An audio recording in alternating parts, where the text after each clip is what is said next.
Hello and welcome to this. I call it a first look exploring session. It sort of is, but we're doing it a slightly different way to our normal first look exploring sessions. We're not going to be chatting through this play as we go along because we don't really have time to do that. So we're going to have a little chat about it at the end.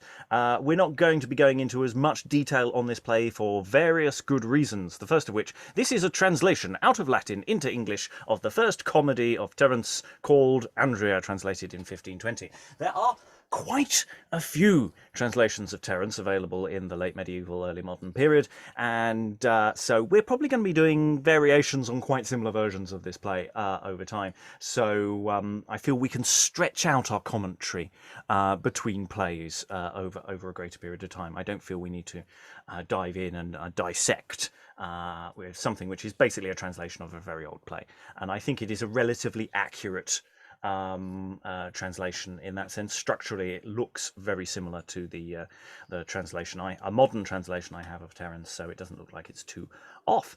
So this is a play called Andria, printed in 1520. We don't know who the translator was, and there are lots of other translations available, and I'll try not to bore everyone by doing these too close to each other. But reading through the play today, reading Davus is... Hello, I'm doing something else. My name is Lynn. I live in the northwestern United States. Reading Mysis is... Rachael, actor on the East Coast. Reading Sosia is... Hello, Dan, actor hailing today from Philadelphia. Ooh.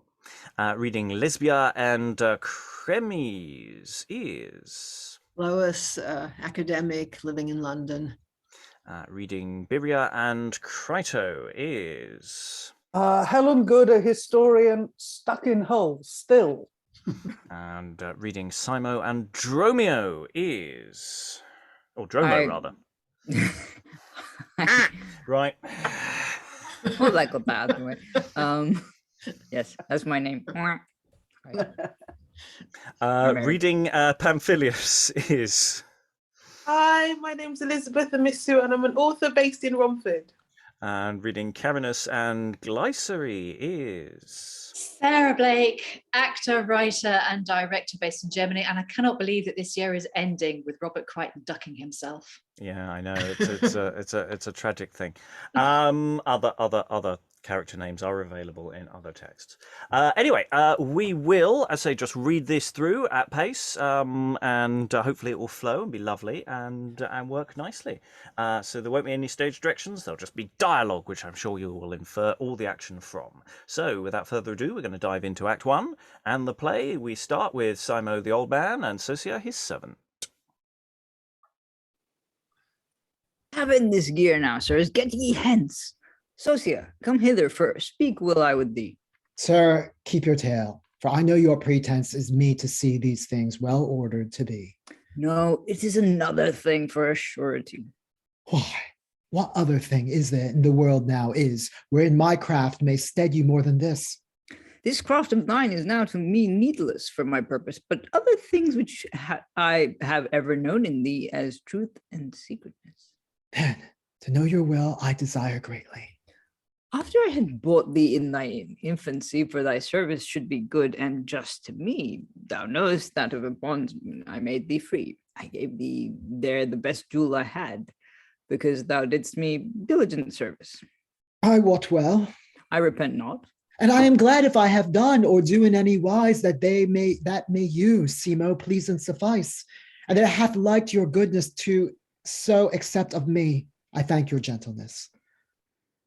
But this thing yet take I somewhat in grief.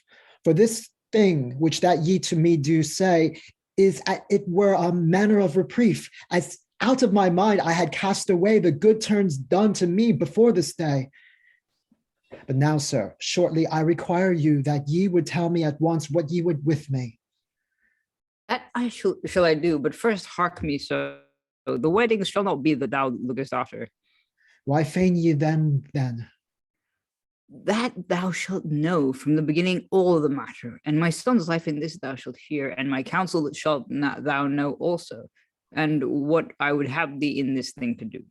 For doubtless, Sosia, after that time when my son had overpassed his infancy, he was more able to rule himself then. For as thou wottest well before that, surely how could a man know his mind fully, while that his age and dread of also of his master were impedimentation thereto? Truth. Then for the most, let all young men be wont their minds to set to some manner of study, to some to nourish horses, some hounds to hunt, and some to learning of philosophy. But none of all these he studied, only above all other, nor gave his mind and heart, but of everyone he learned a part. Then was I glad. So might you well be. For it is a thing most profitable for a man's life in no wise that he study one thing too much, but ever measurable. Then such was his life and custom commendable, all other men gladly for to prefer and to obey in all goodly manner. With whom that he was, he did himself ordain to follow their minds as much as he might, and never was he any man again, nor himself preferred before another wight, so that by such means ye know a man might get him lord without any envy and friends also. Sir, he did it wisely. For nowadays we see it plain at eye, that truth getteth hatred and diligence getteth friends. This is seen plainly. Well, in the meantime, about 3 years hence, a woman of Andros came hither from thence, for lack of friends constrained here to be, whole and young and of excellent beauty. Alas, for now I do greatly fear lest that some mischief this Andro do bring. Well, first she lived in good honest manner, scarcely and hardly getting her living with her hands as spinning and carding, but after once that there came a lover, first one, and after that another, promising money, as is the condition of all such minded on foolishness, from labor even to pleasure, falling down ready and prone unto voluptuousness, so that she fell into the same lewdness, and in that thing increased more and more, and took great rewards of men therefore. Then they that did unto this woman long, my son on a time with them gan take, to keep company with them among. And to myself thought I and spake, he's in love with that naughty pig. Then I watched both day and night with some of their servants to speak if I might. I called one, child, I pray thee, quoth I, who had Chrysis yesterday? Tell thou me, for that was her name of Andro truly. Well, Phaedria, Clinia, or Nicerat, quoth he, for lovers all at once were these three. What did Pamphilus, quoth I thee pray? But seldom paid his shot that I could see. Then was I glad he naught else could say. But another day eke of this inquired did I, but nothing belonging to him could I see. Then I thought him proved sufficiently, and that in him was great chastity, seeing him so familiar to be with them that use such manner of game, and his mind not moved to the same. Then thou mayst know that able was he of his own life to have the governance. It pleased me also that it should also so be.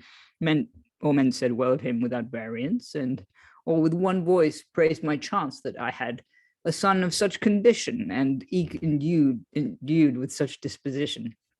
To make short tale, Chremes of his own suing, stricken with this fame unto me, his daughter to my son then preferring, and to give her with her a great dowry.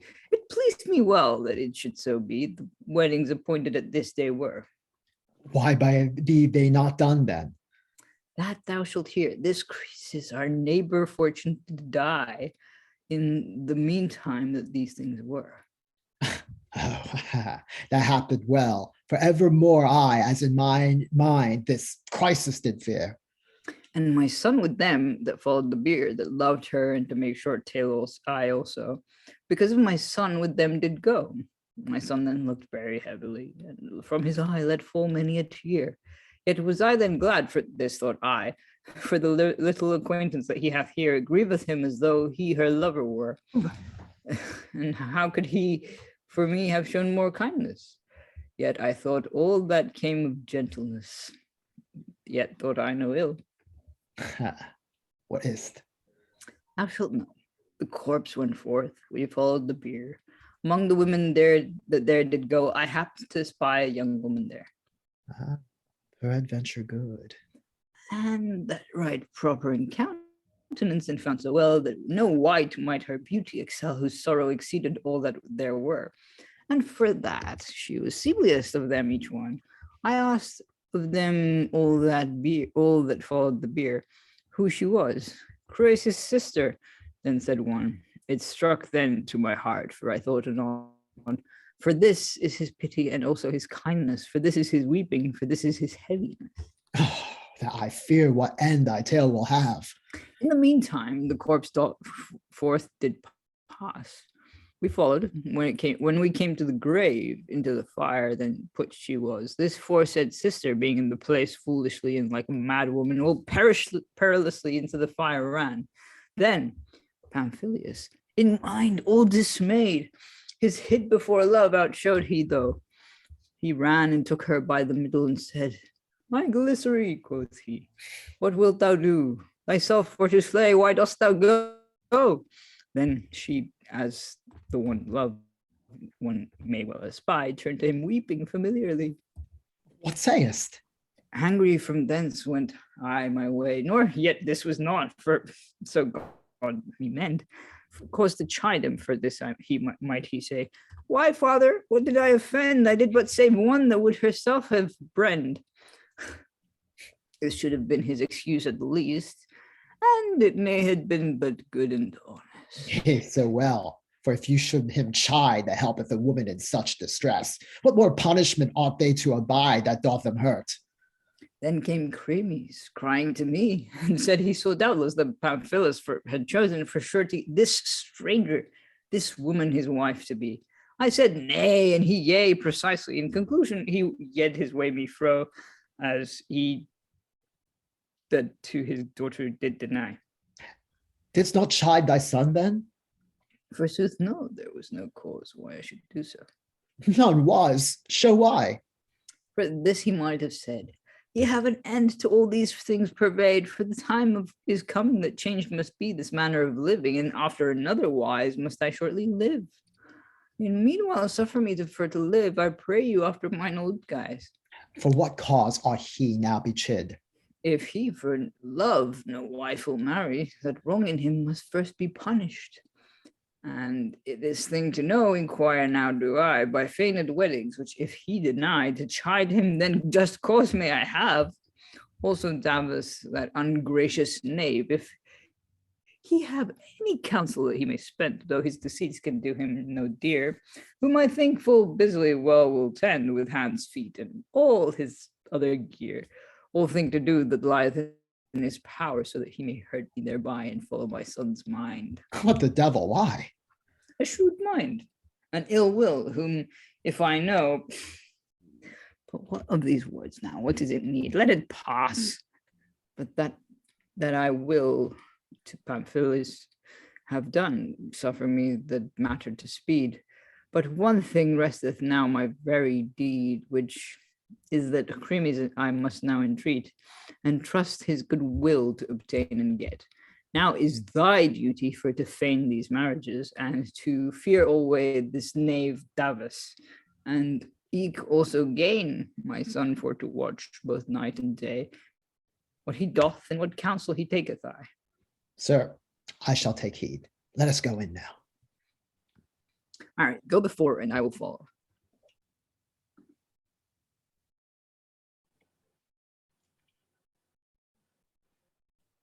My son no wife will have, plainly I see, for I saw well Davus waxed afeard there when he heard the marriages should be. But now forth he cometh. I cannot hear you, good Davus. Treacherous Davus. I marvel of this gear. If it thus pass, and my master's softness, I fear. For when he heard that his son should not marry, to none of us he spake, nor took it heavily. But now he will, and yet as I trow, not without thy great hurt. This thought he, that we negligently should be oppressed, lo, exempt from fear, unto one hope brought to be. Nothing to forecast, nor no space should we the marriages that he hath wrought so soon in any wise to disturb. craftily done. What saith the whoreson knave? What saith he? My master is here. I was not ware. Davus? Who is it that would have me? Come hither, sir. Come hither near. What will ye? What sayest? What is the matter? That my son loveth a rumor there is. The people care much for that, sir, I wis. Takest heed to this. I hear you well, I wis. But now for me these things out to try, it were a wicked father's deed. For before this, what he hath done is nothing to me truly, where while time thereto would suffer him, then I to fulfill his mind liberty him gave. But this time other life and manners will have. Now, Davus, I require and pray thee this, if it be convenient that he may come on into the right way. I marvel what this is. All that be lovers taken grievously, though married to be. Many men say so. Then an evil counselor to that thing, the lovesick mind to the worst part oft will bring. I understand you not. No. I am Davus, the servant, and not Oedipus, truly. What? Why wilt thou then, because thou sayest thus the rest of my tale I speak plainly. Yea, in good faith. If any deceit I espy thee to do, whereby the marriage that may be, or that in this thou wouldst show thy subtlety, headlong into the bakehouse I will thee send, with such strokes that thou shalt almost be slain, and so surely bound that if thou thence went, I grind for thee myself to take the pain. Understandest thou me now? Yea, for certain, for ye so openly have spoken the thing. Ye have used no superfluous saying. In any other thing rather can I suffer to be mocked than in these marriages. Good sir, I pray you, speak gently. Mockest thou? Shalt not deceive me yet by gifts, but take heed, I warn thee, for I tell thee this, that thou shalt not say if thou do foolishly, but thou hast been warned thereof openly. To slog or sleep hast thou no time, Dabby, sith I perceive the old man's mind and will touching the weddings, which if they may be craftily provided for, in faith, they will me and Pamphilus utterly spill. Nor I wot not what is best to do, Pamphilus to help or lean the old man to. His life do I fear if I leave him. If I him help, the old man is threatening, whom very hard it will be to deceive. For now of this love he hath an inkling. In his anger ever he will me be watching. With no deceits I shall to the wedding doon. If he any perceive, I am then undone. If it be his pleasure, yet will he by hook or crook some cause find anon, that into the bakehouse put I shall be. And among other mischiefs, yet this is one. This woman of Andria, his wife or layman, whether she be, is her time near, great with child by Pamphilus, as she may be gone. And it is a world their boldness to hear. For like madmen, they begin yet, and not like lovers, for promised have they, whatsoever she have to nourish it. And now among them they feign and say that she should be a citizen, and this they lay, that there was a merchant whose ship brake truly at the Isle of Andria, and there did die. Then Chryse's father took up Glycery, cast from the ships little and fatherless, but I think them fables and nothing likely, howbeit the tale pleaseth them well, doubtless. But coming forth yonder I see Mysis, but to the market to warn Pamphilus now will I, lest his father do oppress him suddenly. Achilles, I have heard say that thou hast sent for Lesbia, but so God help me, she is a foolhardy queen and a drunken sow, nor sufficient to whom committed should be a woman of her first child. Yet shall I bring her thee. Here may ye see the importunity, Iwis, of our old beldam, because her gossip she is. But God yet give her good deliverance, and that Lesbia in another than in her rather do offense.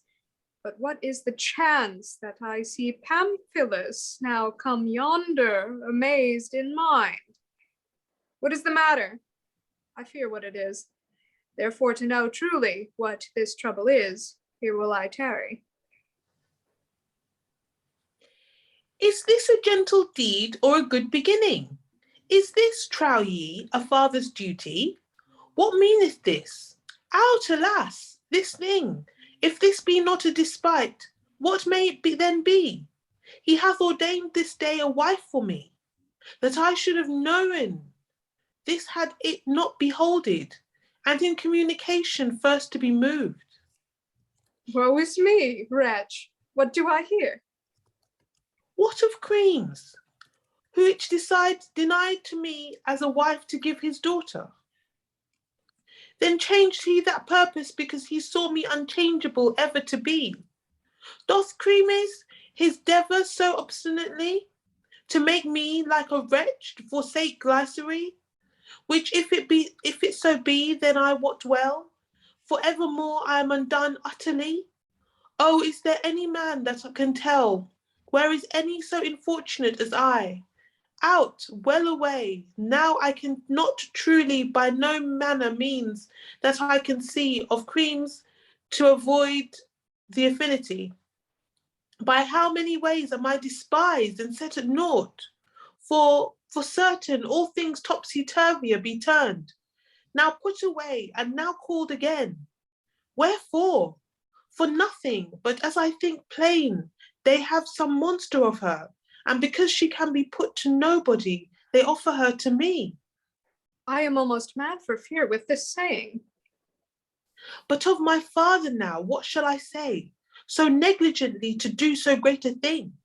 He met me in the market and said, Go thy way home, for thou shalt be married this day.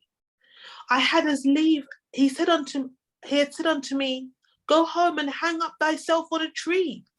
I was amazed then, and think ye that I could speak any word, or at the least lay any foolish excuse true or feigningly?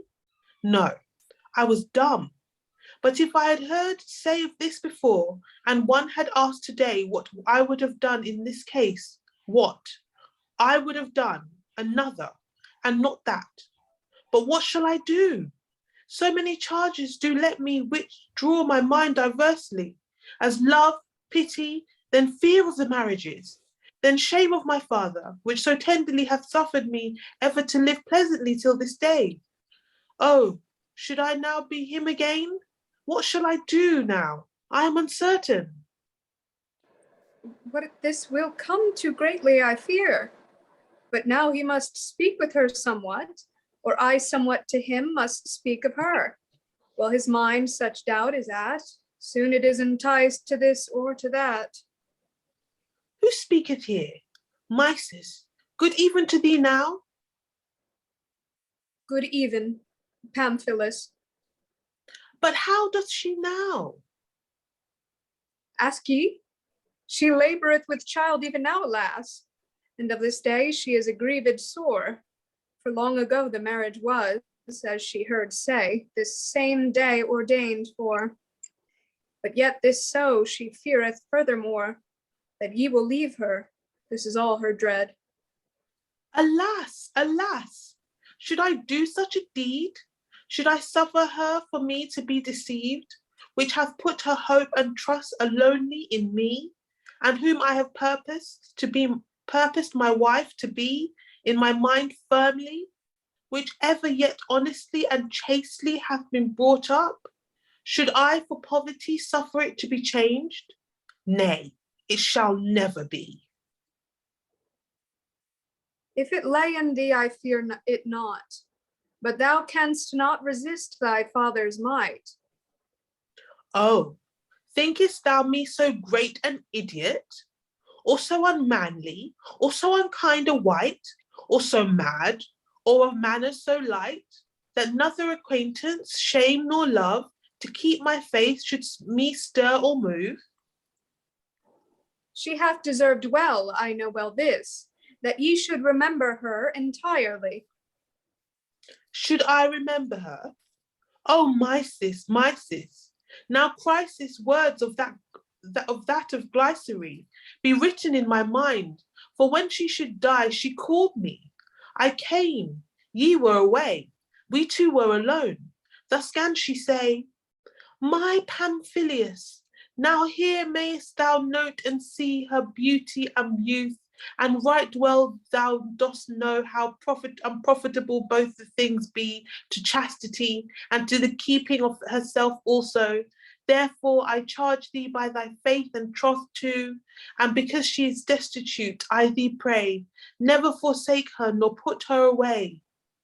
And sith I have ever above all loved thee as a brother, and she ever hath been the good and most special in all points, I give thee now to her as a husband, friend, tutor, and father, and all my goods here I commit to thee, and to thy faith now I recommend me. She gave her in my hand, and by though, death took crisis, and I took Glycery, which taking I shall keep.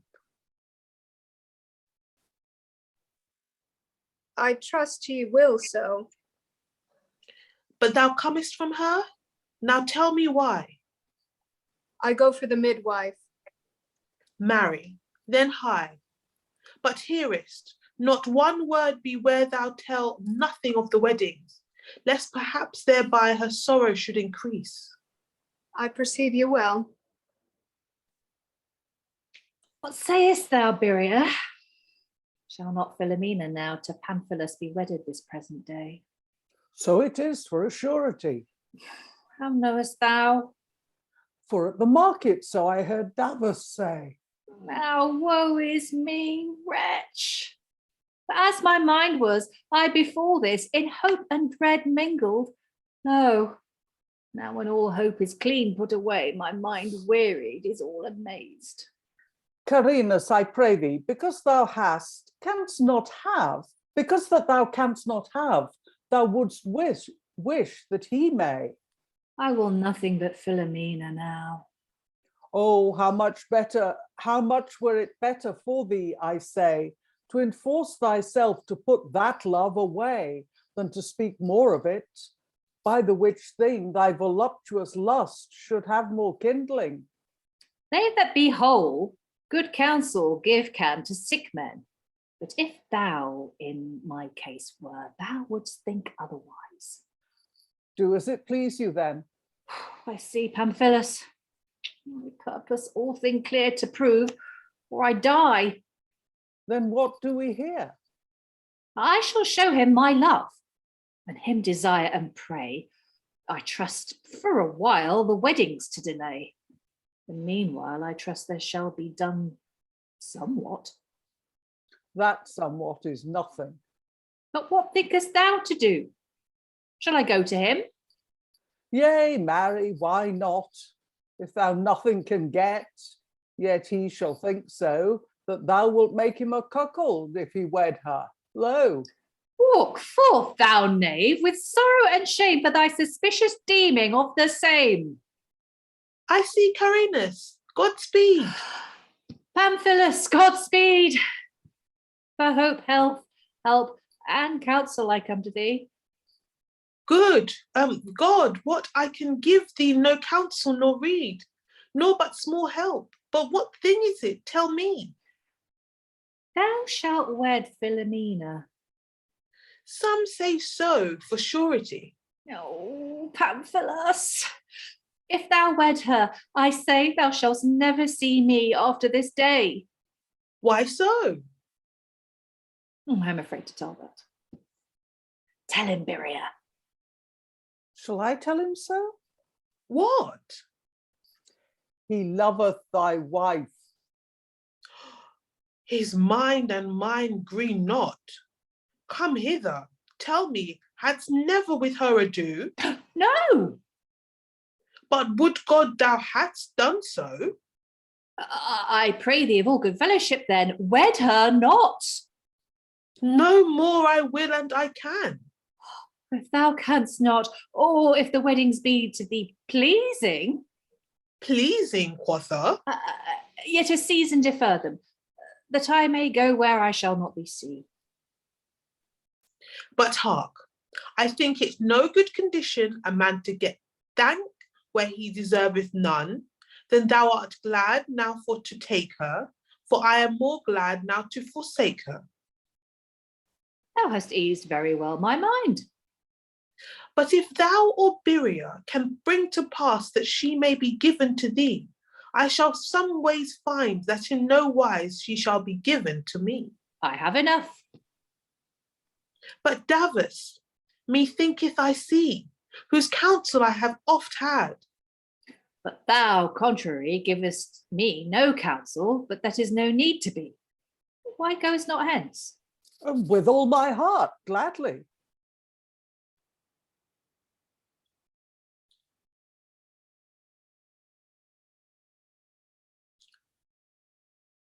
Oh, good Lord, what tidings do I bring now? Or where Pamphilus now may I, that I may put away his dread and sorrow, and for to make him both glad and merry. He is glad now, but I wot not why. He knoweth not these mischiefs. Whom now I am assured, if he heard the marriages to him prepared, Hearest him not? now throughout all the town he would go seek me, and where seek him shall I? Or whether shall I go up and down? Wilt thou not speak? I will hence by and by. Davus, come hither, abide hardly. Who calls me? What, Pamphilus, I seek thee, and thee, Carinus, happily met ye be. Davus, I am undone. But hark this, I am destroyed. I know what ye fear, perceive. Certes, my life now in doubt is. I wot what you fear. I must wedded be. I know that. Today for a surety. Ye make me deaf, for I perceive that ye fear shall wed her, and ye fear ye shall not. Thou hittest the nail on the head. Truth sayest thou there.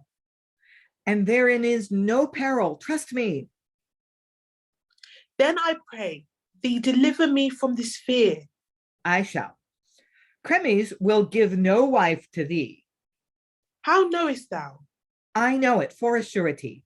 Your father to me right now did say that ye should be married this same day, and many other things which be not to tell now. Then I ran to the market by and by to tell you this, and because I found not you, I went unto a high place. I looked about truly. Nowhere could I see you, but by chance I spied his Birria. I asked him. He said he saw you not, which grieved me. Then what shall I do? Thought I, what? It going suspected in my mind, little meat was bought, and Simo heavy was. I thought then the marriage was far behind and could not be done in so short a space. What then? I went from thence unto Chremes' place, and when I came, none was before the door there, and I was glad. Thou sayest well. Go to, let us hear. I tarried there in the meanwhile. I saw no man go in, nor none come out. I saw no hussif in the house truly, nothing dressed, nor no noise without. I went in. I looked round about. This is a great token. Whither thinkest thou, lo, the wedding shall be now? As I trow, no. Makest thou a trowing? Thou dost not therein to doubt. It is as sure a matter as can be thought, for I met Chremes' lad there without, which and a half-fourth of worts and fish had bought for his master's supper, and they in home brought. I have now cause to be glad he wis. Nay, by my troth, ne'er the more for this. Why so?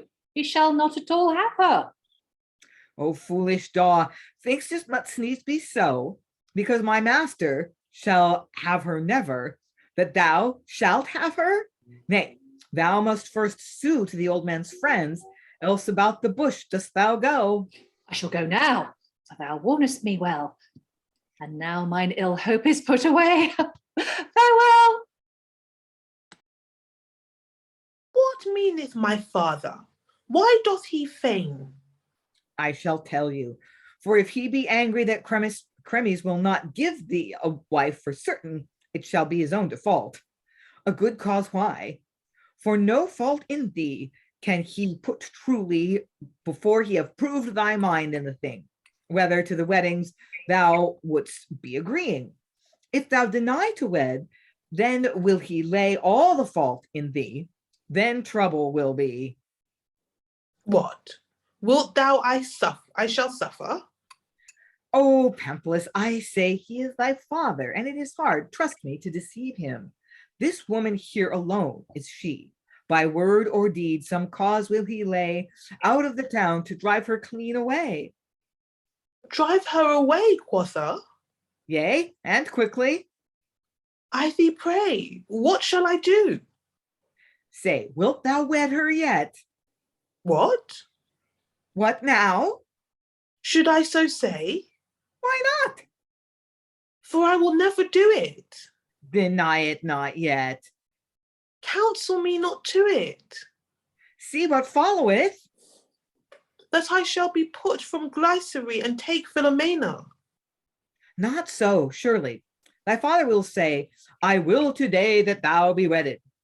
I will say thou, then why should he chide with thee? For all that he thinks sure now that thou shalt make unsure without all jeopardy. For Chremes, his daughter, will not give to thee, and that purpose thou goest about, minish not thou, lest that Chremes hap to change his mind now, that thou wilt wed her to thy father say, then if he would be angry, by right he nay can, and that thou thinkest I shall now put away, that none will give his daughter to such a man. Yea, he will find some poor wench rather than he will less be so. If thou take it meekly, thou shalt make him perform his purpose slowly. Then he about some other idle thing will go. In the meantime, some chance may fall happily. Thinkest thou so? No doubt, I suppose so. Take heed now, thou counsel me wisely. Fear not. I shall say so, but specially I must beware that my father know no whit that I have got a child on Glycery, yet have I surely vowed to nourish it. Oh, good Lord, a marvelous bold deed.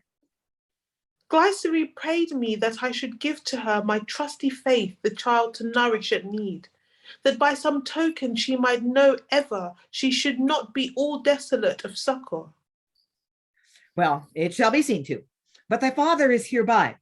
Beware he perceive not thee to be sorry.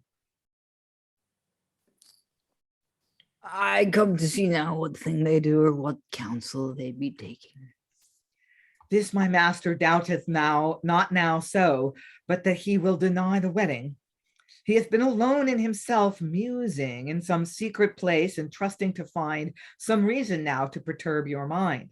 Therefore, labor as much as you can to make your answer as well as ye may. As well as I can, I will do it then. But Pamphilus, trust me and hark what I say. Your father will not one word today chide with you, if ye say that ye will to Philomena now wedded be. My master commanded me, all things apart laid, to wait upon Pamphilus, that he might know of the marriages what be done and said. I see him with Davus, therefore I him follow. I shall wait upon him. I see them both too. Take heed now. What, Pamphilus, what? Look as if his coming ye knew not. What, father? Well said. I will that ye today, as I before have said, wedded shall be. I fear now for our part what he will say. Sir, in that nor in aught else ye would with me shall be no let.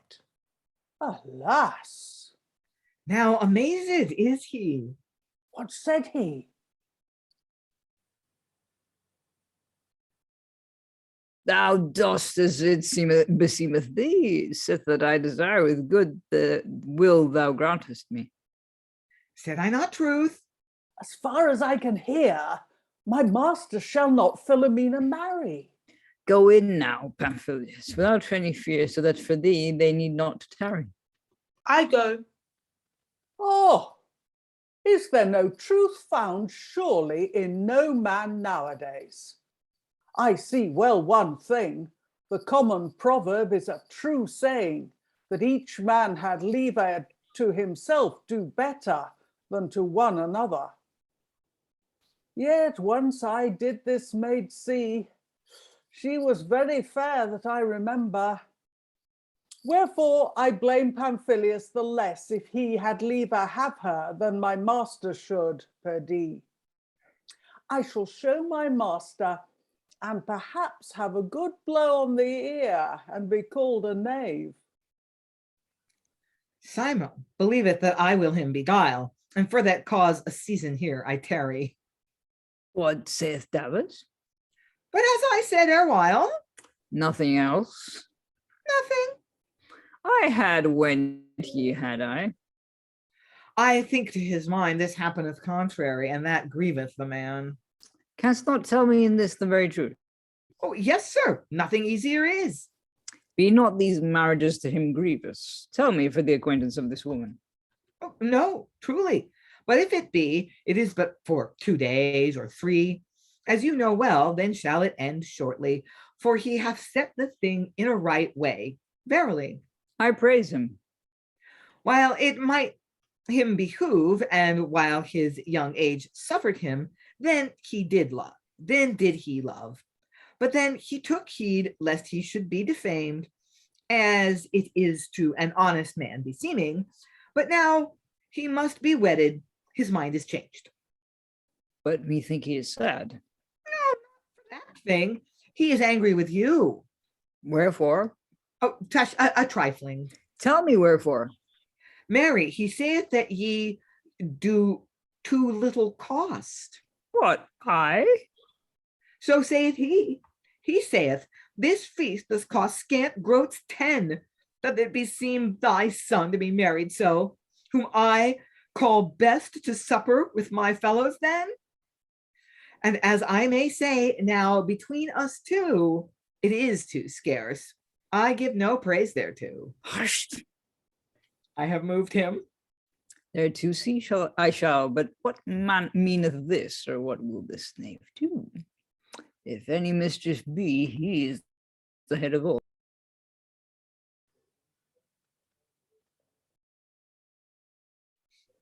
It is as thou sayest, Lesbia, by this day. Thou shalt scant find a man true to a woman to be. This maid is, I trow, Andria. What doth she say? So it is. But Pamphil, What saith she? he hath promised his faith. What? I would I were deaf or she dumb. Oh, He hath manded that he, whatsoever she have, it shall be nourished. oh good. What hear I, if this true be, that she saith all is dashed? Thou showest a kind mind of the young man. Very good. Come in, follow me, that we tarry not too long behind. I will. What remedy to this ill shall I now find? What dodgeth he on this strange wench so sore? Oh, now I know all. Oh, I was so blind that till now I could scant perceive it before. Oh, what saith Simo that he perceiveth now? This false head by Davus first came to me. They feign her to bear a child, whereby they now cause Chremes, somewhat afeared to be. Help me, blessed lady, now I pray thee. What, so soon? This is a mock, she cried apace when she wist that I before the door was. Davus, all these things devised be not yet by thee sufficiently. By me? And why? For thy scholar thou dost not forget. I not what ye say. If these weddings truly had been purposed, and he thus suddenly had came upon me, how would he then mock me? On his pell be it, I am in surety. Achilles, all good tokens I see behovable to the health of a woman. But first of all, cause her washed to be, and give her that drink that I bade then, as much as I bade, and I will come anon. By God, this young child of Pamphilus is proper. I pray God it may well live and prosper. For Pamphilus of good condition is he, for he to do wrong to the woman does dread. Who would not believe that knoweth thee, but all this gear of thee doth proceed? What? She commanded not within that was need to be done to the woman, but when she came here, she cried out of reason to them that within were. Davus, am I despised so of thee? Or seem I such a one whom thou so openly and busily beginnest to deceive with me, as though I were afraid if I perceive it, I. He deceiveth himself, not I, truly. Did I not marry thee and threaten thee also? Are you afraid? But what availeth it though? Shall I believe that she is by Pamphilus great with child? I want wherein deceived is he, and what I shall do. Why speakest not, Davus? What mean ye, as though these things had never be showed you before? Were they ever showed me? Why knew ye not that this gear feigned was? The knave mocketh me unto my face. It was showed you. How could ye have else this suspicion? How? Because I knew thee, lo. What, ye speak it as it were done by my counsels. Yea, that is true. Nay, ye know not me, Simo, nor what I am. Not thee, no, do. But if I begin to speak, then by and by ye think I deceive you. Thou liest falsely. So to you I dare say right not. No woman hath travailed here, I know surely. Think ye so? But that yet the child shall be brought and laid at your doors there openly. And I tell you of this before now plainly, that ye may know it, lest ye hereafter say to me, this was done by thy counsel and subtlety. I shall put away your opinion, iwis. How knowest this? I heard say they would do so, and believe it. Many things make me to objecture. First, she was great with Pamphilus, they say. Lo, this, that is found false. And when she saw also he should be married, she without tarrying bade her maid for the midwife to go, and bade her also a child with her to bring.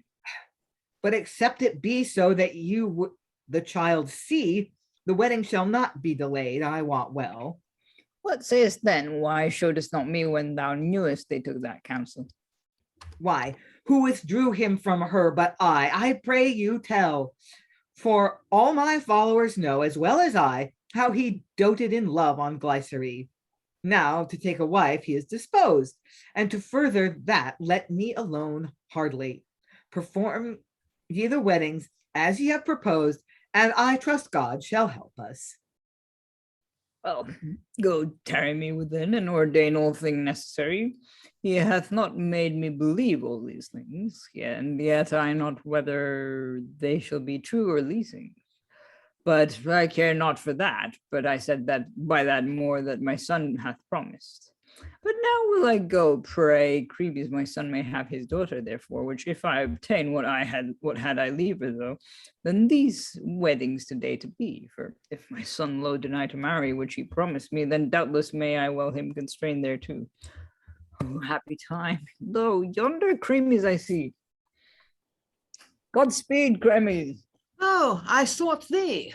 And I you. Now, well met. Some folks came to me and said that you said that my daughter now should be wedded to your son. And now I come to see whether ye or they be mad. What with thee I will, and thou shalt know, and what thou dost inquire, hark, and be still now. Speak, and I will hear. Oh, Chremes, now for the love of God's all, and our old friendship which hath ever continued, still saith we were children small, and for love of my son, eke thy daughter, of whose keeping thou shalt have the power, I pray thee help that they married may be, as was appointed between thee and me. Oh, pray me not, for this is in like case that behoveth thee with praying me to get. Thinkest I am other than I before was, when I said I would, if it be their profit? Let it be done. But if thou see yet that more hurt than good thereof should grow, indifferent for both 'tis. Counsel me now as though she were thine, and Pamphilus my son. So I will, and desire thee it may be truly, nor I would ask it, except it would be done. What is it? Huh. Glycery and my son now be angry. I hear thee. So far that I trust that he may verily be taken from her. Tales. It is so certain. So, as I tell thee, man, it is sickerly. The angers of lovers renew love again. I pray thee, let us go while time is, and while his pleasure is shut up with disdain. Before that her wickedness mingled with tears and deceits bring his lovesick mind again to pity. Let us marry him, and I trust for certain he shall be overcome with costume and wedlock liberal. Then shall he soon be delivered from all these ills all. Thinkest thou so? But I think he neither can not have her alway, nor I cannot it suffer. How know you it, but if ye prove him? But that were a shrewd proof in my daughter. This shall be the hurt, if any be hereafter, a divorce which God forfend. If he now be corrected, see how many profits shall grow. First thou shalt make him a good friend to thee, a steadfast son-in-law, and thou shalt find him a good husband to thy daughter to be. Well, what of this? If ye think it in your mind profitable, I will not put it behind. Oh, Chremes, I have done for thee always, but not without a cause. But what do you say? What? How know you that they be at distance? Davus, most chief of their council, said so, and he counseled me with all the furtherance to speed the marriages. Would he so do without he knew my son to agree thereto? Thou shalt hear him speak. How? Call Davus. Oh, I see him coming now towards us. I come to you. What is the matter now? Wine is the bride sent for. The night draweth nigh. Hearest him, Davus? I was afraid, I was late feared lest thou wouldst do, as all servants are wont to do commonly, mock me because my son loveth truly. Should I so? I thought so, but now I will thee tell that for fear of you I kept in counsel. What is't? That shalt know, for I trust thee now well and truly. Yea, now ye know me. Hark, lo, this wedding should not have been. Why? I think thee only to prove your mind. What? So is it. Alas, this thing could I never perceive. Oh, subtle counseling. But hark, when I commanded thee in to go, I met this man. But be we not now undo? I showed him that thou latest showed me. What hear I now? And I did him pray to give his daughter, but scant it would be. I am undone. What didst thou say? Very well done. Now by him ye no delay. I will go home and all thing ready see, and show her this. Now, Davus, I pray thee, because that alone hast made to me these marriages. Yea, forsooth. To correct my son, labor thou. I shall do it. But canst thou now do this while his mind is troubled? Peace, I pray you. Well, go to it then, but where is he now? I think he be at home. To him will I hie me and show him all that I have showed thee. I am marred. What remedy but I shall go into the bakehouse? No prayer can I get, for I have troubled all. My master deceived so, cast his son in the marriages, and that suddenly, against his will. Oh, deceits! If I had rested truly, no hurt had come. But alas, I do see him. What would God hear were somewhat whereby I might slay me? Where is that whoreson that hath lost me? I am undue, and I acknowledge this by right to me to fall, seeing I was so foolish and of no counsel, so to a light fellow to commit my fortunes all. Therefore I may have a fool's bauble withal, but he shall not escape unpunished, Uwis. Yet I trust to be safe if I may escape this. For what to my father shall I say? What, shall I refuse to wed, and granted it today? By what boldness now should I do that? I cannot tell now what to do or say. Nor I neither, but I will now say that some delay for this mischief find I can. What? I am espied.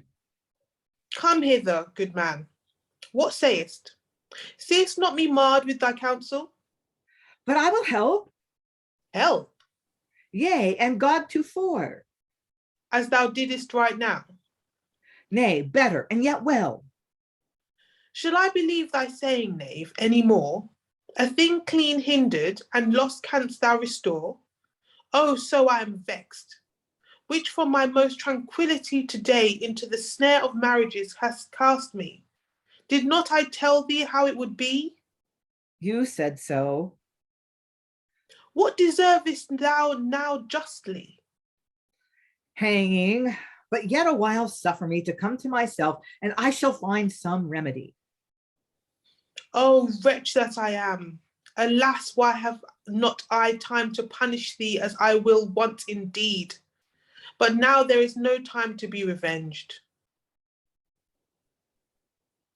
Is this credible or praiseworthy? A man of such unnatural disposition to be, that for other men's hurts to be glad and merry, and of other men's losses, that he shall make his own profit and commodity?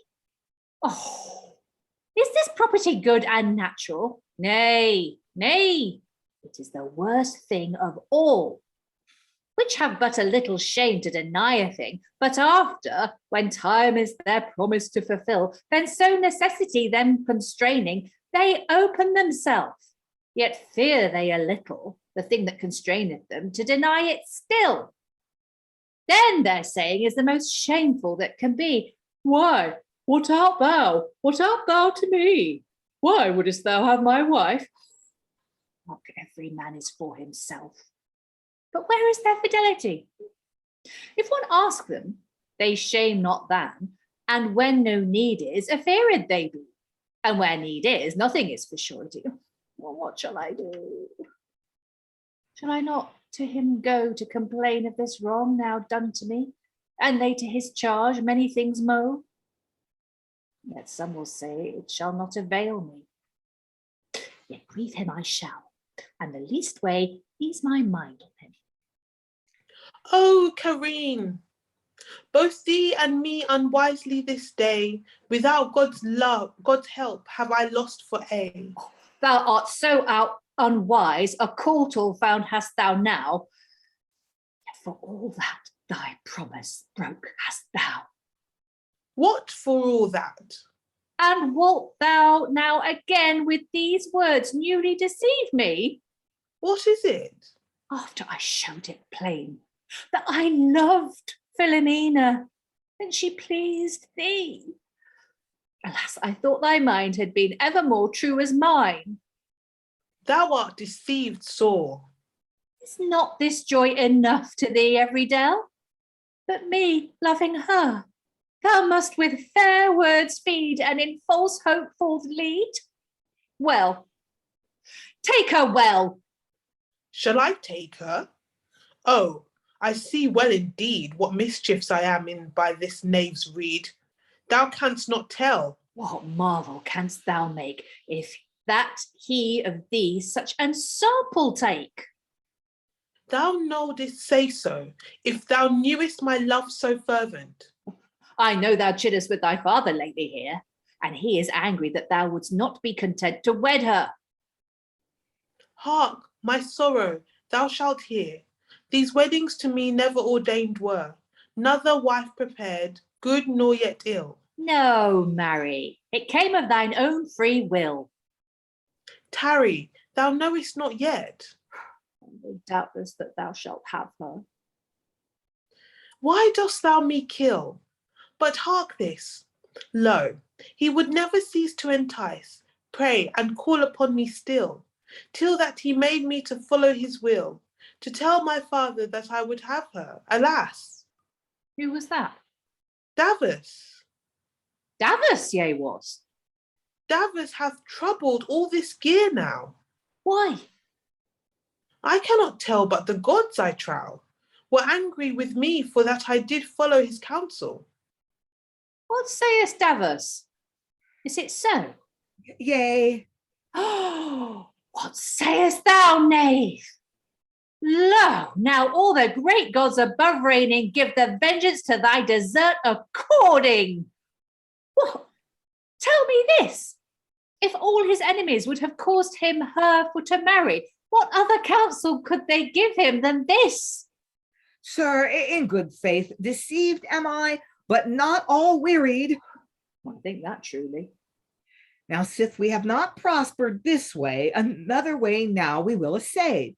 Except thou think this did prosper, but very little at the beginning, that nothing now can remedy this gear.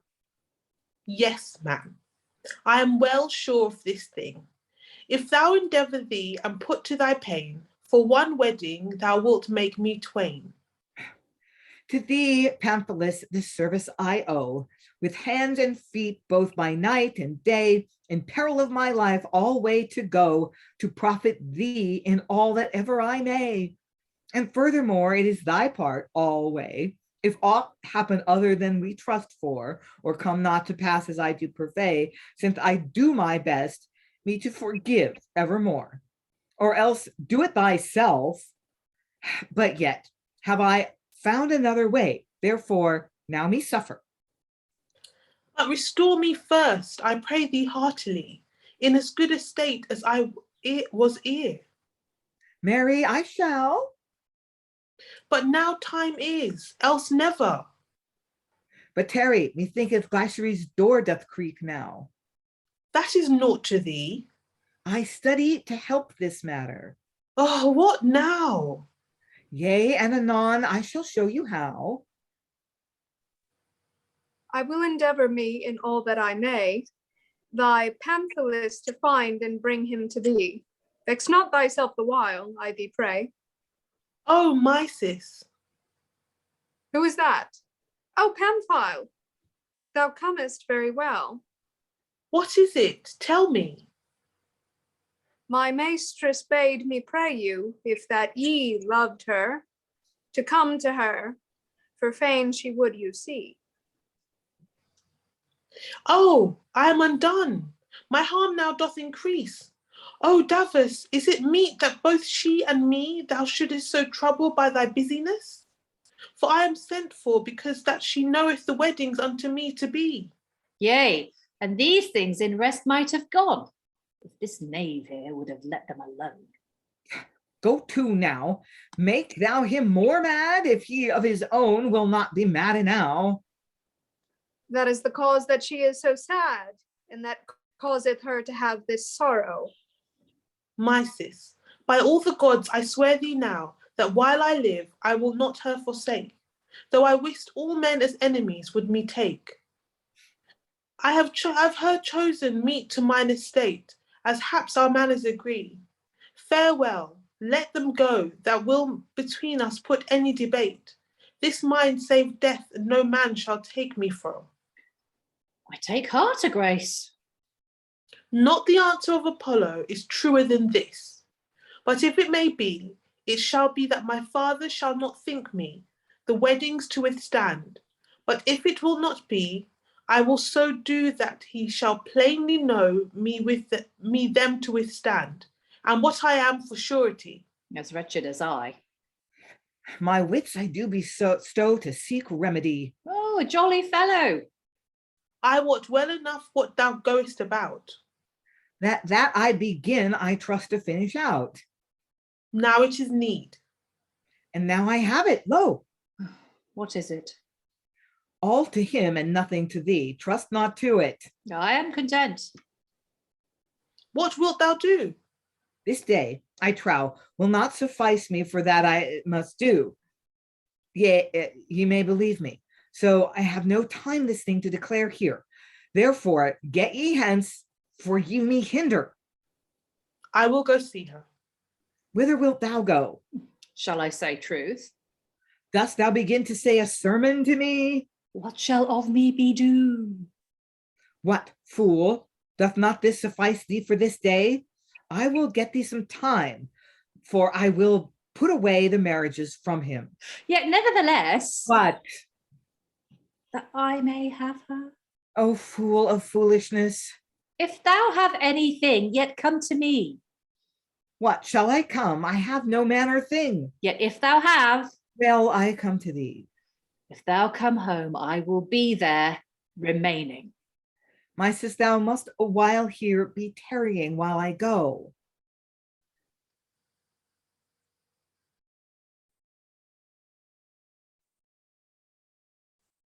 Why?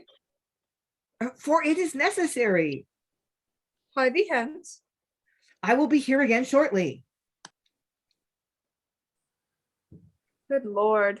Is there any good property seen in any man remaining now continually? For I thought Pamphilus to my maesters had been a man and a loving friend ever ready. But God wot, this gear she taketh heavily. For more sorrow, I ween, than his love is worth, she doth take. But lo, Davus cometh forth. What, man, I thee pray, what meaneth this deed? And whither wilt now this child bear? Of thy quick wit, Mysis, now I have need, and of thy subtlety unto this gear. What purposest? Take this child of me here, and quickly lay him afore our gates round. What, I pray thee, upon the bare ground? Off from the altar some rushes take, and strew them. Why wilt not thou so do?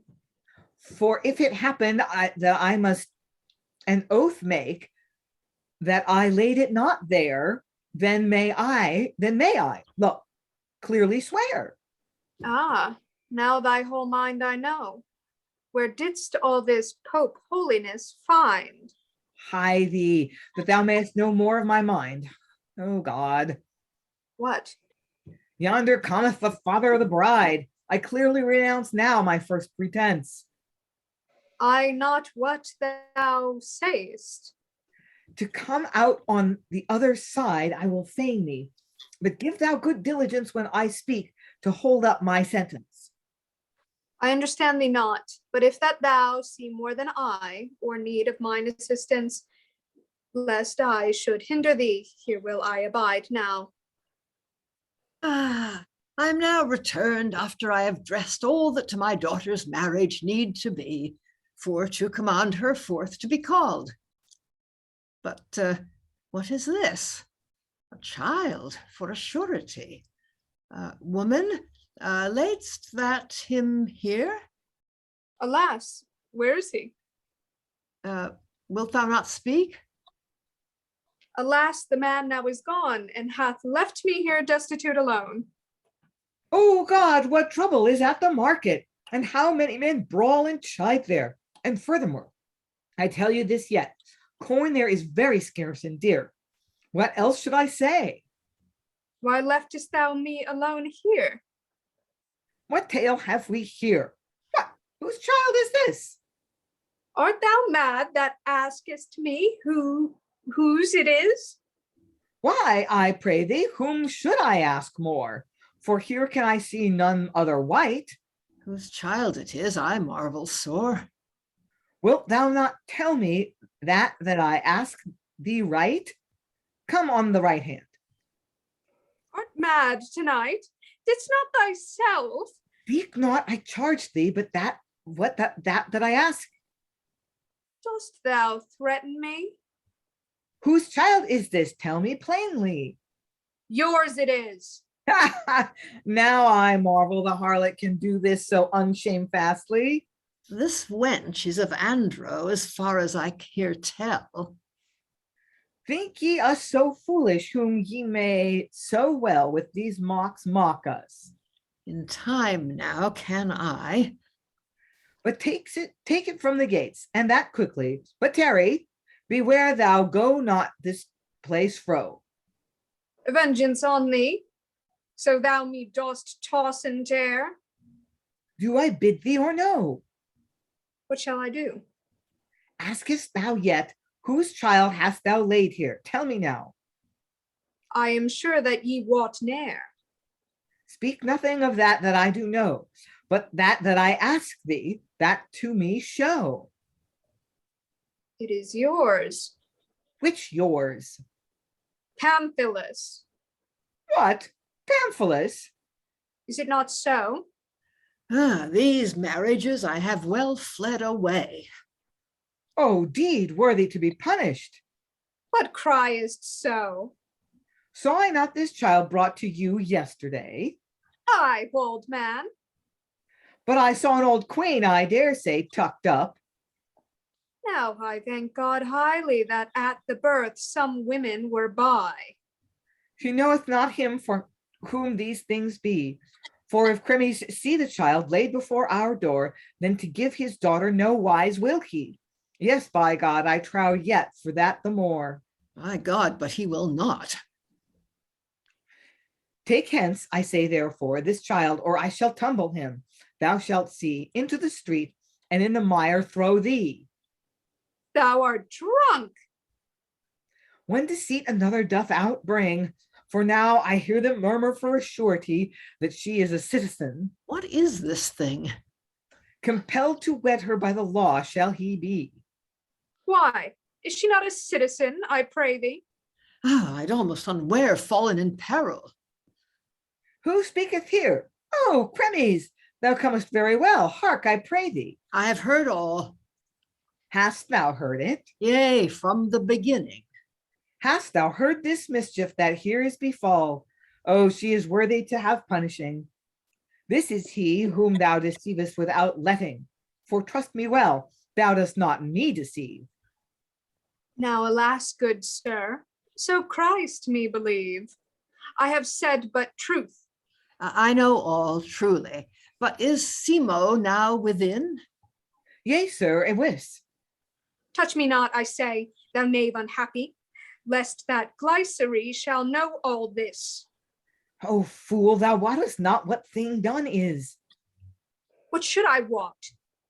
The bride's father is he, and it could not be by none other means to him showed that we should have known to be.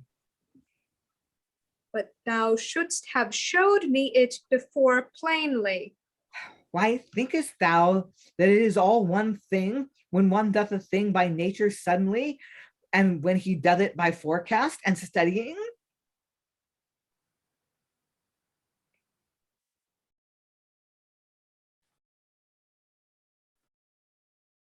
It is said that crisis in this street did dwell, that never leave her get goods here honestly, than in her country honestly, poorly and well with us to live. Now by her death truly, the goods that were hers now lawfully to me do come. But yonder I see lo them whom I shall ask. God speed ye both too. I pray you, who is it yonder that I see? Is it not Crito, Christ's cousin? Yes, by this day. Mysis, Godspeed. Crito, Godspeed to thee. Is crisis dead now, as they say? Alas, us wretches hath she lost for aye. How do you? Well? As it is commonly told, we must do as we may when we may not as we would. What?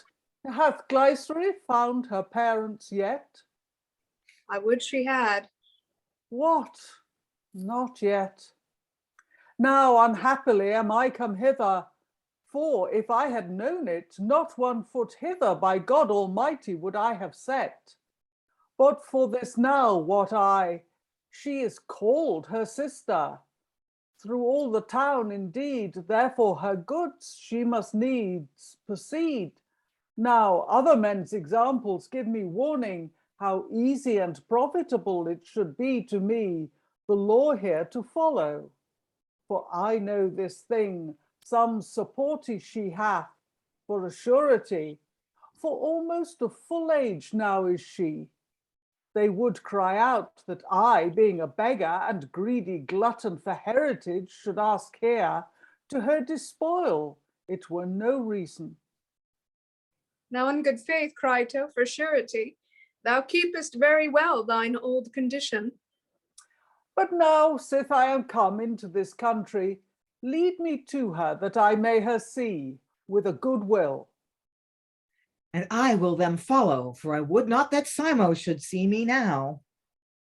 Enough now, Simo. My friendship to thee is proved this day. I had almost peril enough come to. Therefore cease of this, and do me no more, pray. For while I follow thee, nigh had I cast away my daughter's life.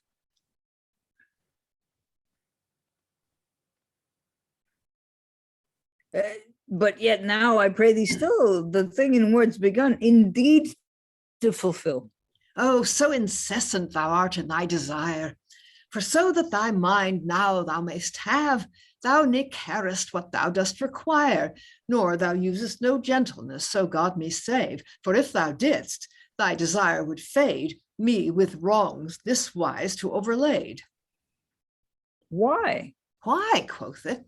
For thou hadst, by God above, almost made me my daughter, term of life, give to one occupied in another's love, abhorring every day from his wedded wife. So should they live in debate and strife, and in no good sure wedlock. So I should now thy son reform by her labor and sorrow. Thou hadst thy mind, which I followed while it leaful was, but now it is not so. Therefore content be. They say she is a citizen, but nevertheless the child is born. I myself did it see. Let us alone. Now, Chremes, I pray thee, for the love of all the gods, that thou never give credence to any of them now, to whom it were best that my son were worst and most against them of all men. For feigned and begun is all this gear because of the marriages, but when that they do this for is dashed, then they will sit and rest. Hush, man, thou art wide, for I saw the handmaid with Davus chide. All this I believe. And with true countenance, when nother of them wist me to be by. I think well, in all this circumstance, Davus himself told it me truly that it should so be. But how the devil I forget this matter to tell thee for a surety, I cannot tell, but I thought to have told thee.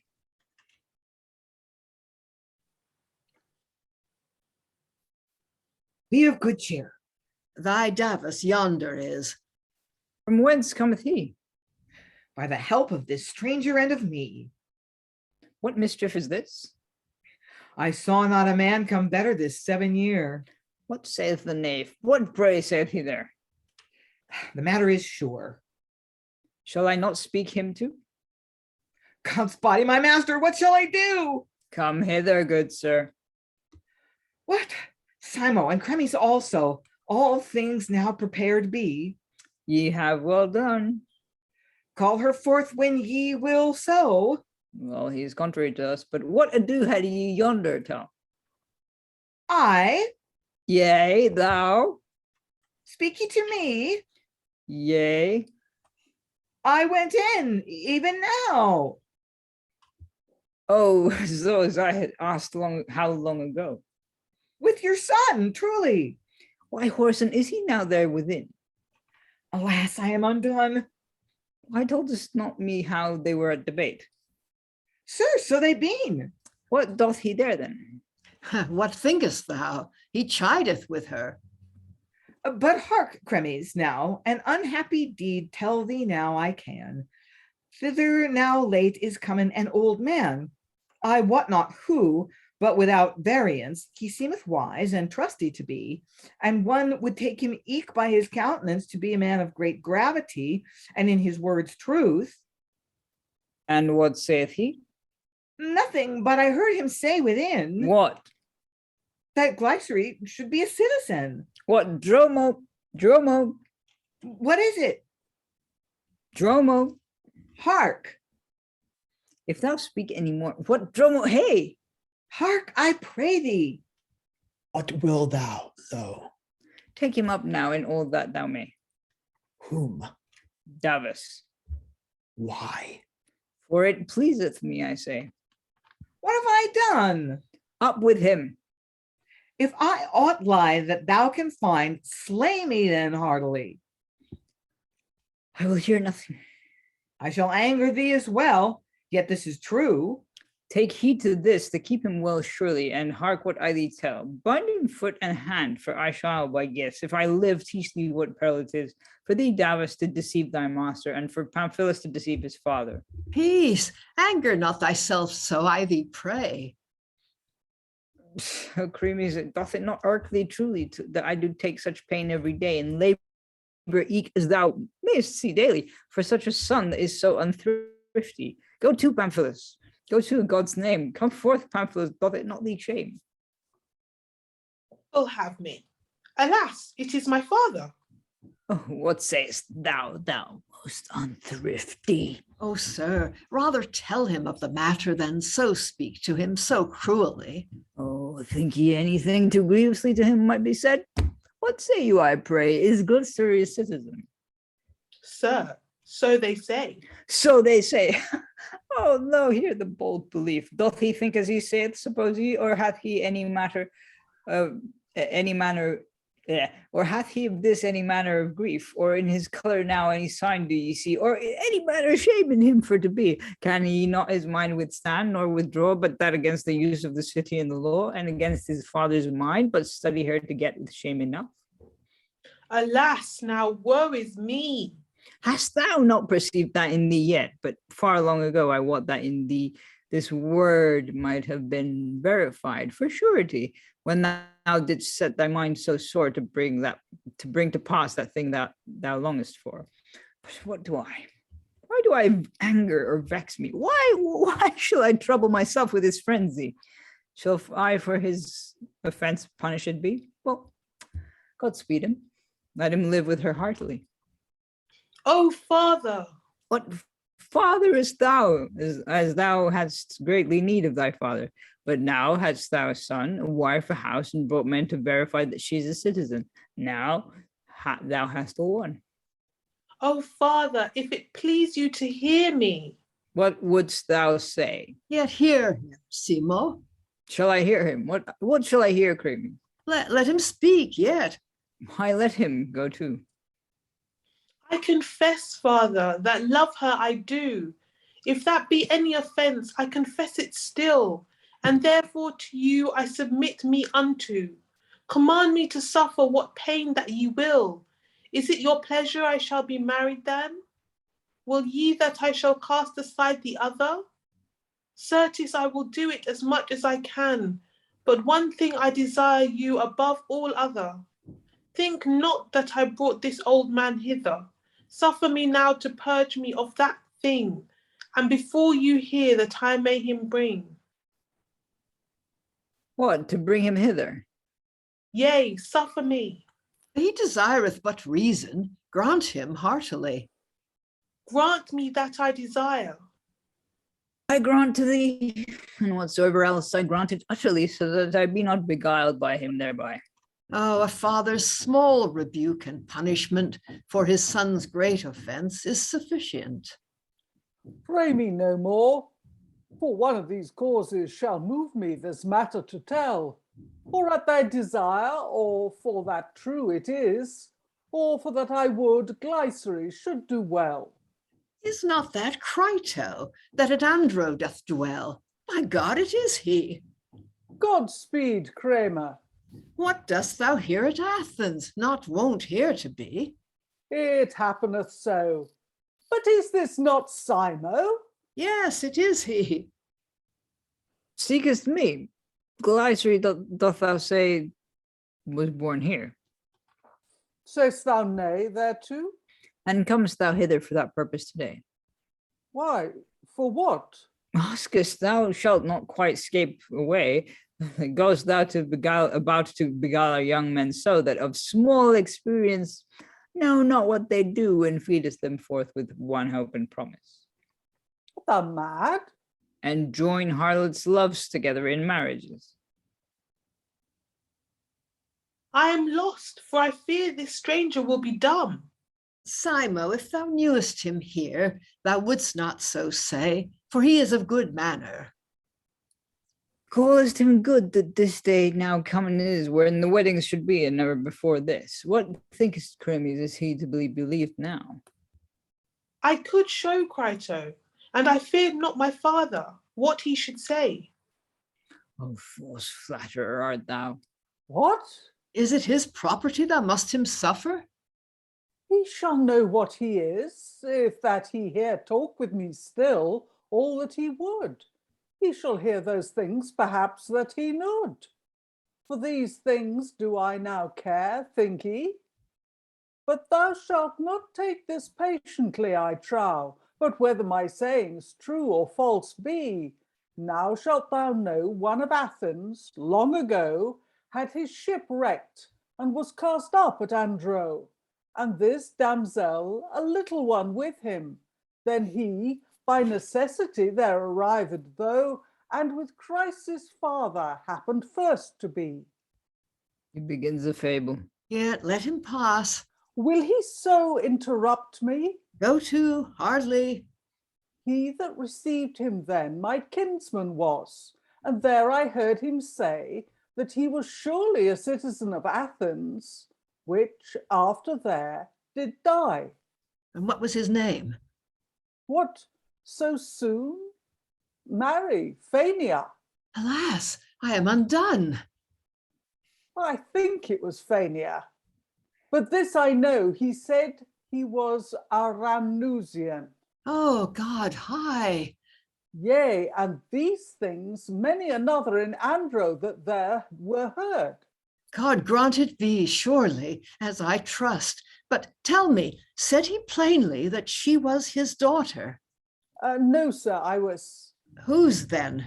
his brother's. Then mine she is. What sayest? What sayest? Pluck up thine heart, Pamphilus. What believest thou? Phania, my brother was. I know that. He, because of war among us, following me in Istia, went from hence apace. Then feared he to leave my daughter in this place, and sith that time I never heard of him till now. I am almost mad. I make God a vow. My mind is too troubled with this good tidings. Hope, fear, joy, and marvel evermore. I am glad she's found thine for many things. I trust so. One thing resteth that grieveth me sore. This peevishness thou oughtest to be hated for. Thou seekest a thing in vain. What is the same? The name doth not agree. Ah, she had another name. What was it? Rememberest now that it yet? I study for it. What the devil? Shall I tarry now his studying my pleasure to let, when I myself may it remedy? I will not. Hark, Chremes, for truly Passibula it is. Ah, even the same. The same it is. I have heard it of her 1,000 times. I ween, Chremes, you think us all as glad to be of this? Yea, certainly. Father, what resteth more? This matter now somewhat hath pleased me. Oh, gentle father, I am sure Chremes therefore will let me have her, sith I had her before. There is good cause why, if thy father agree. I trust, yes, surely. Yea, it pleaseth me. 100 pounds with her I shall give thee. I take it. To my daughter now will I go. Crito, come with me, for I think that she now knoweth me not. Why dost thou not command her lo hither to be brought? Ye say well, it shall be so. I shall set Davus for to do that. He may not do it, Why may he not? for he hath worse a matter for himself to do. What thing is it? He is in prison tied. Oh, father, there is no good cause why so. But that it should be so, it should so be, I have commanded. I pray you yet command him to be loosed, I am content. but let it be shortly. I will go in. This is a good day and the lucky. What Pamphilus doth now, I go to see. And yonder he is. Some man would think that I would not believe that fallen is to me, but that it should be so it pleaseth me surely. For I believe the gods eternally live, and their proper joys be endless. So I accompt myself immortal, verily, if this mix not with other heaviness. But who is it, trow ye, I would most gladly meet with now, all my joys to express? What thing is it that maketh him so merry? Oh, I see Davus, and there is none doubtless that I would so fain now have as he, which of all my joy I wot right glad will be. Where is Pamphilus? Davus, Who is there? I, Oh, Pamphilus. thou wottest not what happed is to me, But what to me is, I know surely. and I also. It is wont ever to be that all my mishap be known first to thee before I know thy good chance, and much rather. Tush, man, Glycery hath found her father. Oh, that is happy. What? Yea, and her father is one of our great friends, Who is't? Chremes. Speakest truly. Now is there no tarrying, but I alone shall wed her.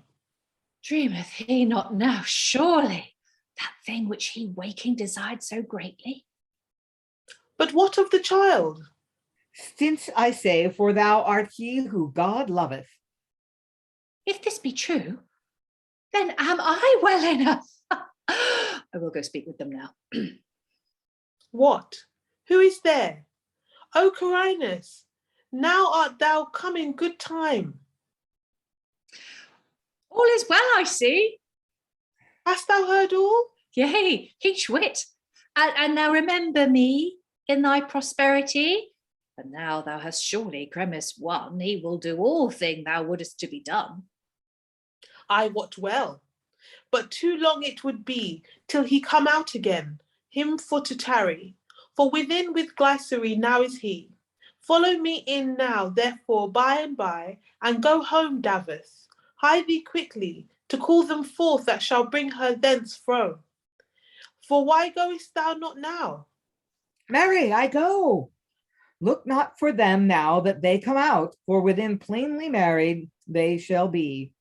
For anything rest, I tell you out of doubt, within shall be performed for a surety. I can no more now, but 1, 2, and 3 save you and keep you both great and small, reigning above the region ethereal. And thus ends this presentation, brought to you by Google Translate Theatre. Wow, that was an exercise and a half. Well done, everyone, for making words happen in the order they were written in. And if the audience at home are wondering, were people reading it wrong? No, they were reading it right. In fact, if it sounded right, they were probably reading it wrong. So this is... yeah, a very weird translation. And, you know, we have a general thing that we do everything. But when it comes to translations of Terence, you know, we'll pick the one we like if we're going to do a production. And I'm just going to speak for the room here and saying, it's not this one. So there's sort of two layers to this, one of which is this particular translation, and then the other within this particular translation, if anyone could actually detect what the original play was actually like. And any thoughts on either of those two streams? Who wants to dive into this particular nest? Lynn, then Helen? Well, maybe it's just me. I am a little distracted this morning, but I realize because Latin is an inflected language that word order matters less, but word order matters in English. What? It's like Yoda did this translation. I'm like, what? That's not an English sentence. Like, what? It's really apparent when you get these short lines or single words where, you know, these people are talking to each other, but and presumably, you know, from the original, they're short exclamations that make sense in their context to get put together, but individually they've just thrown in words that are vaguely exclamations, and put together you just have ding ba da ba ding without them flowing anywhere. Helen, then Lois. I doesn't strike me that it strikes me that this was translated to be read rather than to be played. I say that because I think it's unplayable, but I mean these words. But if it was to be played, then I think you would need an awful lot of levels, some sort of house front with various veranda type stages on every level. So because the amount of overhearing, I mean, people overhear more than they are actually present with each other on the stage, it sometimes seems. And so you've got to have some device more than the audience's willing suspension of disbelief to deal with this. You need a wide stage for this kind of play. Yeah, a very wide stage would do it. And of course, early modern stages were very wide, as we know. But apart from the ones that weren't. Sorry? Apart from the ones that weren't. Yeah, I think the ones that weren't actually have been wrongly reconstructed, but that's an argument for another day. But I can see this being done on a number of levels, so that people are overhearing from above, which is why they're not immediately spotted. Lois. Yeah, well, first about word order, I read a lot of stuff about education at one point, and one schoolmaster says that you got to teach people word order, but the trouble is that a lot of people, when they start translating, get carried away and think that they can put words in just about any crazy order, and they think it's fun. I mean, he was aware that there are problems about Latin word order and what happens when it goes into English. And there certainly are people who take a delight in rearranging the words in a surprising way. About the overhearing thing, I think we've had this before in plays with the, like I think bugbears, some of the others that are derived from classical comedy. A lot of the overhearing is people speaking to somebody within a house. I mean, they come out and they address people within. In fact, I think that's what the first line of the play is probably doing.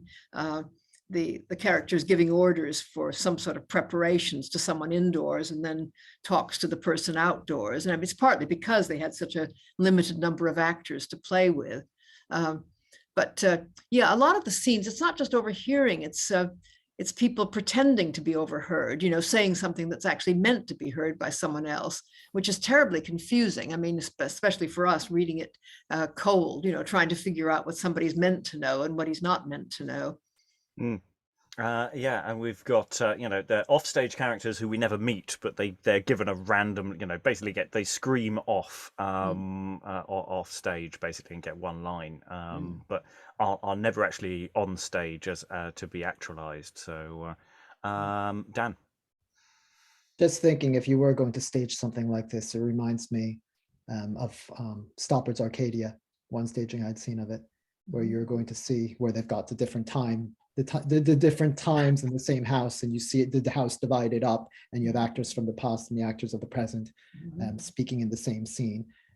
Obviously, we're not doing something like that. I mean, they're all supposedly in the same multiverse, but the overhearing of one in the other at times and then not overhearing is because the stage is sort of separated in such a way. You also see that in plays like Doll's House or whatnot, where you'll see just multiple rooms and having scenes like going back and forth and sometimes crossing in between.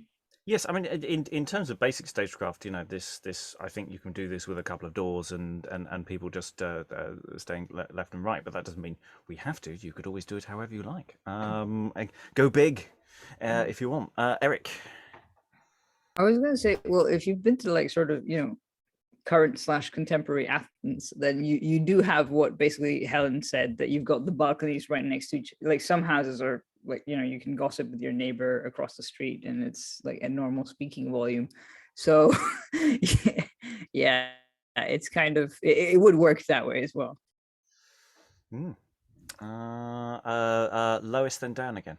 Yeah, I'm just wondering if somebody can follow exactly what Davus is doing in this play, because that seemed to me the problem. I mean, I think this is he may be like, there's a plot that, I don't know, the best known version, or at least the version I know best, is l'étourdi, which means the sort of idiot. But there's also Sir Martin Marall by Dryden. Anyway, it's about a character who keeps trying to help somebody else and makes things worse and worse and worse the more he does it. And I think that's what Davus is doing, but I'm not sure, because some of his ideas sound reasonably okay, in fact.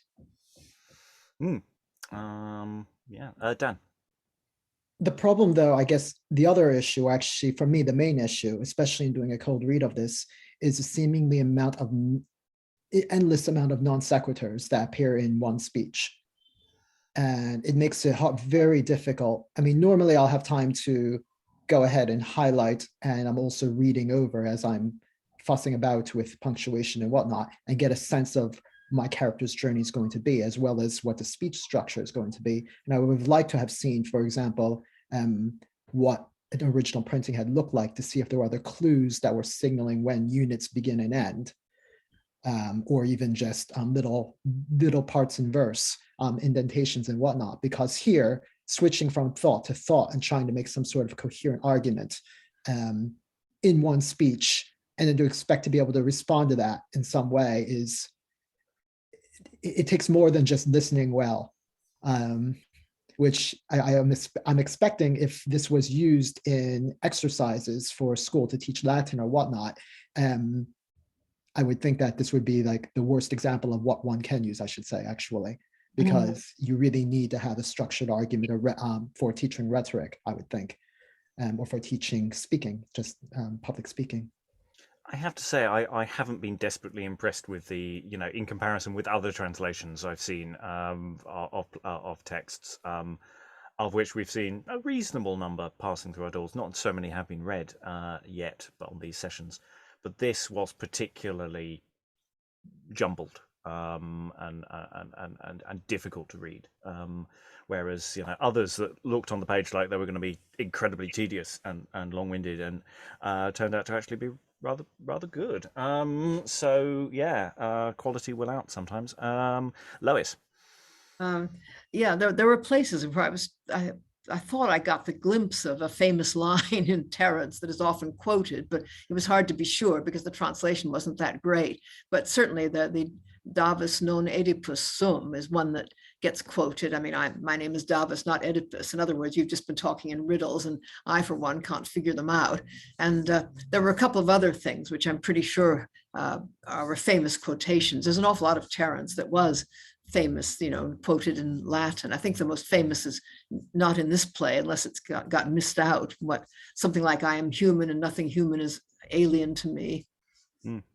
I mean, when we get around to doing the six, the translations of the six Terences that was done as a unit, I suspect we will start going, oh, that line sounds familiar from something we read from later on, and that yeah, there's a lot of influences that may be there that we will start going, oh yeah, that's where that's from, and we'll be able to feel a bit more in tune, which is one of the reasons to do these texts, though I say possibly a better translation than this one.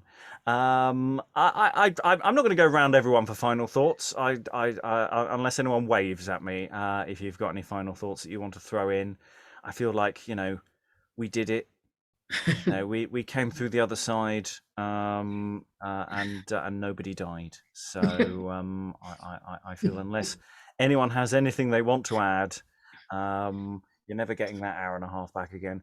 Thanks to all our wonderful readers for all their wonderful reading. Thank you very much, everyone, and goodbye. What is this thing?